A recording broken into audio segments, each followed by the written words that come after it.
Ahoy there folks, Captain Benzie here coming at you with something a little bit different for today's video. Whilst I feel I'm known for my mobile gaming content, especially Eve Echoes, today we're going to be moving away from mobile and looking instead towards my other gaming love, my PlayStation 5, although plenty of the games featured in this video are available on other consoles and PC too. Essentially, with the start of a new year and with the broadening of this channel's focus, I wanted to do a quick look back at 2021 and the games that I played most.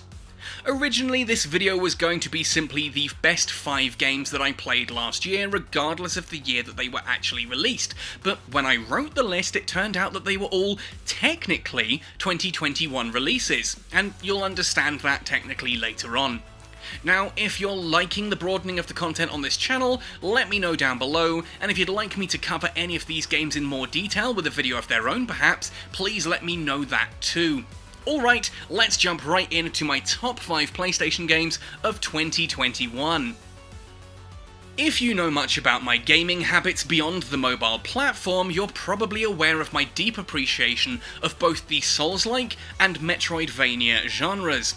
To be fair, I have reviewed several mobile games that fit those categories too, so the fact that Lilies, Quietus of the Nights falls comfortably into both categories made it pretty much a necessary purchase when I first heard of it. Being a Metroidvania, the game is a 2D side-scrolling platformer where the player, through careful exploration, gradually earns new abilities that unlock more and more of a sprawling map, including classic moves like the double jump and air dash.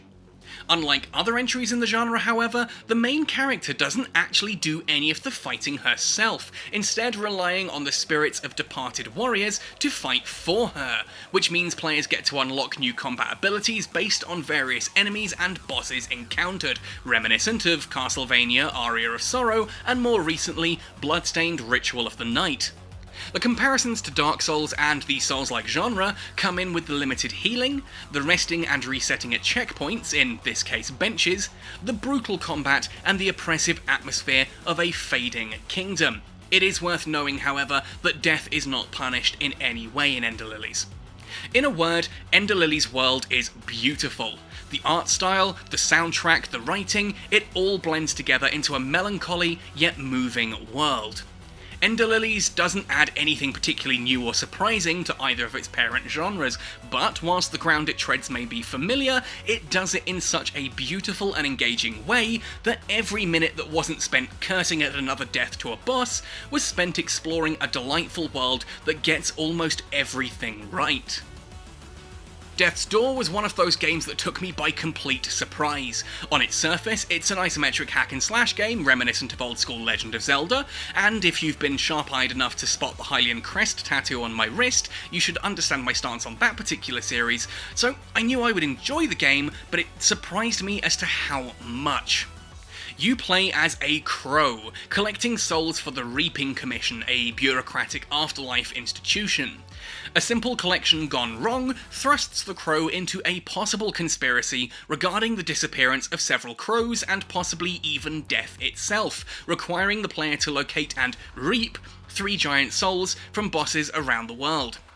As the crow, you set off on a journey to find these souls, taking you through the gardens and mansion of a pottery-obsessed witch, the forests and swamps ruled by a false frog king, and climbing up to the frosty peaks and stone castles of the Lords of Doors themselves. The combat is simplistic, but it's engaging and challenging, and exploring the world is exciting and rewarding. Death's Door rewards thorough players with souls to upgrade their abilities, new weapons, and upgrades to the 4 main spells, but also just with joyful little experiences. Sometimes I would figure out a really clever little puzzle, or just discover some well-hidden little secret, and find the reward to only be a handful of souls, but I didn't care, because the joy of the discovery was itself a reward. There are other little flourishes to the world that bring it all to delightful life too, including well-written and engaging characters, and subtle environmental storytelling. The story itself is also engaging and really quite moving. The game deals heavily with themes of death and mortality, but it does so in really thoughtful ways. It's not seeking to push a narrative, but it leaves the story to resonate with the player in whatever manner they so choose. One little touch that I thought was really nice is how each boss is given an actual eulogy after their defeat, leaving you with your thoughts to contemplate it all. It's touching and delightful, and whilst the main experience may be a little short, it is packed with creative ideas, and so it never really outstays its welcome. There's also a lot of content to be found in exploring every nook and cranny for every little secret. What really blew my mind though was discovering that the entire game was essentially made by only 2 people. Although technically launched in 2019, I didn't play Mortal Shell until late last year, and it was the Enhanced Edition which I played, which was launched in March 2021, making this technically a 2021 release. There's that technically that I promised. Mortal Shell was a game that I thoroughly expected to enjoy. A dark fantasy setting of a decaying kingdom, obfuscated storytelling discerned through item descriptions and inference, and brutally crushing difficulty. It wears its Dark Souls inspirations proudly on its sleeve. The thing is, I nearly didn't enjoy it, I nearly gave up. Early on in my time with Mortal Shell, I was frustrated. The combat just didn't click for me, and I struggled to figure out what it was that I was doing wrong. So I went over to the Mortal Shell subreddit for help, and the advice I got not only saved the game for me, but actually pushed me to discover a love for the game strong enough that I'm attempting the Platinum Trophy currently, including a run where I cannot take a single hit because I'm not allowed to wear a shell. More on those in a moment. Mortal Shell is unique in the Souls-like genre as there is no character creation whatsoever. You play as the Foundling, a humanoid creature able to insert itself into certain corpses, the shells from the title. There are 4 of these in the world, ranging from a tanky but slow knight down to an evasive but fragile rogue, and once you've found them, you're able to swap between them at the game's central hub or using certain items. The starting weapon, the Hallowed Sword, is a fantastic option that you will happily see through to the end of the game, but there are 3 alternative weapons to unlock too if you fancy something a little different, including a fast-paced hammer and chisel combo, a smouldering mace with wide swings, and my personal favourite, a 2-handed frost-rhymed claymore called the Martyr's Blade. What makes the combat so engaging is the lack of shields or any form of defensive ability beyond the parry, and that's used primarily as the game's healing mechanic. Instead, players are able to harden, turning into a statue-like being for a few moments or until struck. This makes you impervious to most attacks in the game and can be performed at any moment in time, including mid-swing, opening up a range of combat potential. Now, there are only 3 areas to explore beyond the main hub world of Fulgrim. One of these is visually a little bit bland, especially compared to the really cool esoteric lore behind it, and another area is only about the size, well, it's about a third of the size I'd have liked it to be. But they're all enjoyable, they're cool, they're packed with challenging enemies, and I thoroughly enjoyed exploring each of them. I just wish there was a little bit more. The bosses are all fantastic too, with even the easiest being visually impressive and challenging at first if you're not entirely sure what you're doing. Then there's the music. Mortal Shell has a free DLC that replaces its orchestral boss music with instrumental versions of tracks by Rotting Christ, one of my all-time favourite black metal bands. Ultimately, this boss music, combined with the advice to not try and play it like another Dark Souls game, are what kept me going. And boy, am I glad I did. Mortal Shell may be short and sometimes, a little buggy, but it has cemented itself into my heart as one of my all-time favourite games. Like Death's Door, I was also astonished to discover that it's made by a team of only 15 people. I really hope this one gets a sequel. One of the first breakout exclusives for the PlayStation 5, Returnal is an astonishing game. The development team behind it, Housemarque, are known for arcadey shooters like Resogun and Nex Machina, so to see their latest offering being one of the most visually and aurally stunning games I've ever experienced really took me aback.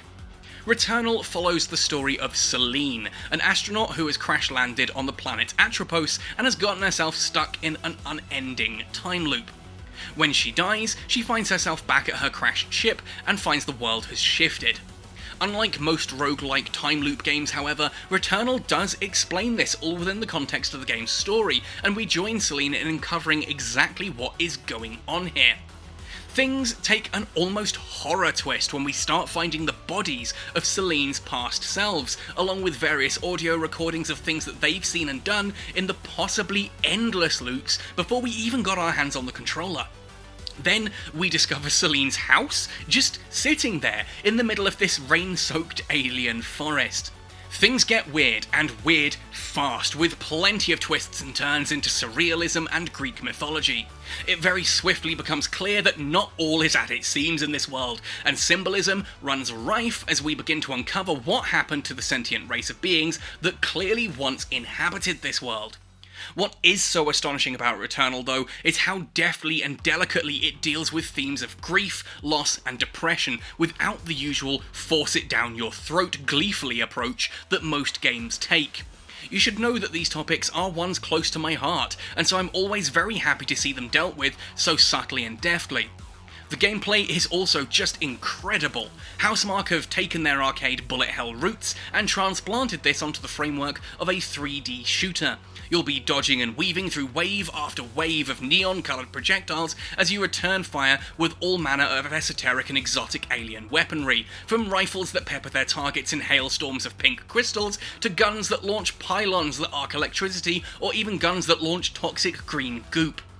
At first, it's the most chaotic and overwhelming experience ever, especially once you factor in the moody and sometimes aggressive audio design and the masterful use of the DualSense controller's haptic feedback, but over time, you adjust and find what works for you until by the end of the game, you're dodging and weaving and returning fire like a ballerina of neon death.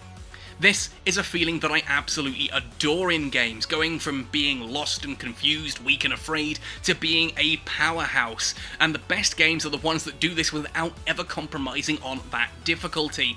As I dodge my way through waves of attacks, I know that I'm still as fragile as I was when I first started playing, and it's just my newfound skills that are keeping me alive. Returnal, for me, was the moment that I knew the next generation of gaming had arrived, and still stands out as the best console exclusive for the PlayStation 5, at least in my opinion. Taking the top spot of this list is a game that I absolutely did not see coming. Control, again, technically launched back in 2019, but I played the Ultimate Edition, which released in February of 2021 and was given away free to PlayStation Plus subscribers. Originally, I downloaded Control for Carrie to play, as it looked like a creepy sort of horror game right up her alley, made by the same folks as Alan Wake, another game that I hadn't played at that point in time, but I knew to also be sort of a horror game. Bored one day, I loaded up Control to see what it was about, and within moments, found myself utterly drawn in and completely hooked. The game follows the story of Jessie Faden, a young woman who comes to the Federal Bureau of Control, a secretive US government agency tasked with acquiring, covering up, and studying items and phenomena that break the known rules of reality, in search of her brother. On arrival, the Bureau is under lockdown, though a mysterious yet kindly janitor lets her through, leading Jessie to the director's office, where she witnesses the former director commit suicide, handing the role and one of gaming's coolest weapons over to Jessie. From here, the game opens up as Jessie explores the headquarters of the Bureau, known as the Oldest House, a shape-shifting monstrosity of an office building, fighting back a powerful force known only as the Hiss, a resonance that corrupts and controls its hosts, mainly former Bureau staff. Jessie gains new abilities by finding objects of power, mundane items like telephones, floppy disks and television sets that have been imbued with otherworldly abilities. Each of these has been at the centre of a reality-defying incident known as an AWE, an Altered World event, and these are documented and detailed in the game's exhaustive backstory and document system. Now, I'm a huge fan of the SCP Foundation, a website that clearly inspired a lot of Control, especially in the way that these documents and reports are written with much of the text redacted. And the world of Control is so deep, complex and well written that it's hard not to get utterly immersed. A lot of the concepts and ideas are subtly hinted towards, with excellent environmental storytelling and inference, and the main plotline itself winds through the game, twisting and turning as it gradually reveals itself, only to flip on its head repeatedly. The gameplay is also super tight and fun, both gunplay with the shape-shifting service pistol and with Jesse's newfound abilities. There is nothing in gaming quite as satisfying as using telekinesis to rip a chunk of concrete out of the wall and flattening an entire group of enemies with it. Except maybe using telekinesis to throw those self-same enemies at other enemies. Control took me by surprise. What started as a game that I downloaded for Carrie to explore ended up becoming one of the greatest games that I have ever played, sitting comfortably now in my top 3 video games of all time. Whilst the main storyline was expansive, the 2 included DLCs were also spectacular, introducing new gameplay mechanics, new service weapon forms, new enemies, new areas, and expanding the universe massively. The AWE DLC inspired me to grab the Alan Wake remaster on the day of launch, and whilst I thoroughly enjoyed that game too, it didn't quite make the cut of this list. Control was one of those few games that left me utterly hollow once I had completed it. The game had been so spectacular and satisfying that completing it had left a massive hole in my chest, and left me wondering, just where do I go now? What games could I play that would even come close to its grandeur in my mind? And ultimately for me, that's now a very short list. A short list that Control sits right at the top of. 2021 was a surprisingly good year for me in terms of gaming. I see a lot of 2021 in review videos talk about how few exceptionally good games launched, with many games being delayed into 2022, and yeah, I kind of understand that. 2 of the games on this list were technically relaunches of existing games from previous years, but I don't think that should exclude them from these discussions, especially since one of the biggest complaints that Control had at its launch, its choppy frame rate and poor performance, were completely solved in the Ultimate Edition, essentially making it its own unique game.